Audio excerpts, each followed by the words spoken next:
Il est environ 8h30 ce 16 janvier quand une équipe composée d'agents du PRECA, de la Banque mondiale ainsi que de la maison de l'entreprise arrive à Alia Industries, une unité de production qui excelle dans l'agroalimentaire, plus spécifiquement dans la transformation de maïs et qui bénéficie depuis maintenant quelques années de l'accompagnement financier du projet de résilience et de compétitivité agricole, de la salle de stockage de la matière première, en passant par la salle de production jusqu'à la salle de stockage des produits finis.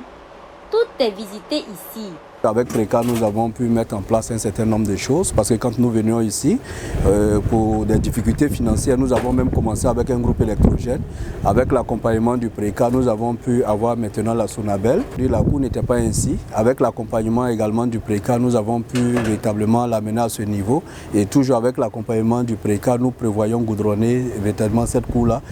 Après la visite de l'unité de transformation de maïs, l'équipe s'est ensuite rendue dans la commune de Konki-Ipala afin de visiter également un site de production d'oignons subventionné par le PRECA. Grâce au projet PRECA, Maurata Kone, productrice de cette ferme dénommée Ferme agro-pastorale Kakirité, a pu s'acquérir entre autres un magasin de stockage, installer un forage et un système d'irrigation, des grilles qui l'ont permis de clôturer son site d'environ 2 hectares, ce qui lui a permis d'augmenter sa production. Avant la subvention du PRECA, le site était laissé à lui-même. Tout ce qu'on faisait, c'était la conservation de l'oignon. Et donc, suite à la subvention, nous avons pu faire la clôture d'abord. Et après la clôture, on a mis en place un système d'irrigation par aspersion. Et la subvention nous a permis aussi de faire la construction d'un magasin de stockage d'oignons avec une capacité d'à peu près 100 tonnes. Initiée par la Banque mondiale, en collaboration avec le PRECA, cette sortie terrain était le lieu pour la directrice des opérations de la Banque mondiale pour le Mali, le Burkina, le Niger et le Tchad, de constater de visu les différentes réalisations du projet de résilience et de compétitivité agricole financé par le groupe de la Banque mondiale au Burkina. Clara Anna de Souza dit être satisfaite de cette visite terrain qui montre les résultats engrangés dans le cadre du projet. Ces projets-là montrent qu'il y a des initiatives qui peuvent vraiment augmenter la valeur ajoutée de la production agricole au Burkina. Donc je suis vraiment ravie d'être ici et de pouvoir observer en personne les progrès qui sont faits et les résultats de ces projets de la Banque mondiale. Et ce n'est pas Adama Siri, le coordonnateur du PRECA, qui dira le contraire. Au regard des résultats constatés sur le terrain, le coordonnateur tire également un bilan satisfaisant.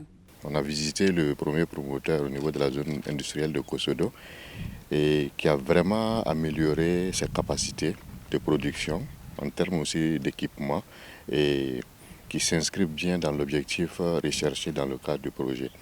Et sur ce site, on a une promotrice qui fait de la production. Donc on a la chance de visiter 2 promoteurs qui sont sur 2 chaînes, notamment la production et la transformation. Et on est satisfait des résultats que nous avons constatés sur le terrain. Au cours de la visite, ces promoteurs ont relevé certaines difficultés auxquelles ils sont confrontés. Lesquelles difficultés seront prises en compte dans la mesure du possible, selon Adama Siri. L'ensemble de ces difficultés, on les a notées. Ce qui peut être géré dans le cadre du projet, on va les regarder avec attention et apporter des réponses qui peuvent vraiment les satisfaire. Le projet de résilience et de compétitivité agricole, dans sa mission d'accroître la productivité du secteur agricole et faciliter l'accès au marché, aux producteurs ainsi qu'aux petites et moyennes entreprises, veut également encourager la promotion de l'agro-industrie. Les 2 bénéficiaires visités ce jour relèvent du guichet 2 du projet de résilience et de compétitivité agricole.